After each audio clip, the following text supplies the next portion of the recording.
கிறிஸ்துவுக்குள் பிரியமான சகோதர சகோதரிகளே, இன்றைக்கு நம் யாத்திராகம முதல் அதிகாரத்தை பார்க்கும்போது இஸ்ரவேல் ஜனங்கள் எகிப்துக்கு போகிறாங்க. அங்கே போன யாக்கோபுடைய குமாரர்கள் கர்ப்பத்தின் பிறப்பு மொத்தம் 70 பேர். அவங்க அங்கே வாசம் பண்ணும் பொழுது அவங்க ஏராள ஜனங்களாக அவங்க பழுகி பெருகும் பொழுது இஸ்ரவேலை கண்டு அந்த எகிப்தியர் என்ன பண்ணுறாங்கன்னா எரிச்சல் அடைகிறாங்களாம். அந்த இஸ்ரவேல் ஜனங்களை பார்த்து அவங்க என்ன பண்ணுறாங்கன்னா கொடுமையான வேலைகளை அவங்க செய்ய வைக்கிறாங்க.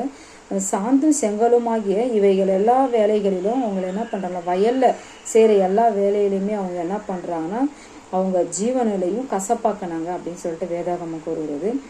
அவங்கள எல்லா வேலையிலும் கொடுமையாக நடத்துகிறாங்க. அப்போது அந்த ராஜா என்ன பண்ணுறாருன்னா 2 மருத்துவச்சிங்களுக்கு கட்டளை இடுறாரு. சீப்ரால் பூவால் அப்படின்னு சொல்லிட்டு அந்த மருத்துவச்சிங்களுக்கு என்ன சொல்கிறாருன்னா, இந்த எபிரேய ஸ்திரீகள் பிள்ளை பெருக்கும் பொழுது ஆண் பிள்ளையாக இருந்தால் அந்த பிள்ளைகளை கொன்று போடுங்க அப்படின்னு சொல்லி அவங்க சொல்கிறாங்க. ஆனால் அந்த மருத்துவச்சிங்க என்ன பண்ணுறாங்க அப்படின்னா அவங்க தேவனுக்கு பயந்து கீழ்ப்படிந்து அவங்க என்ன பண்ணுறாங்கன்னா பிறக்கிற எல்லா ஆண் பிள்ளைகளையும் உயிரோட பாதுகாக்கிறாங்க.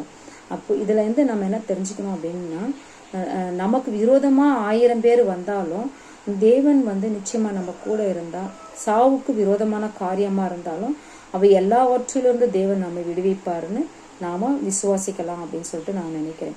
ஆமேன்.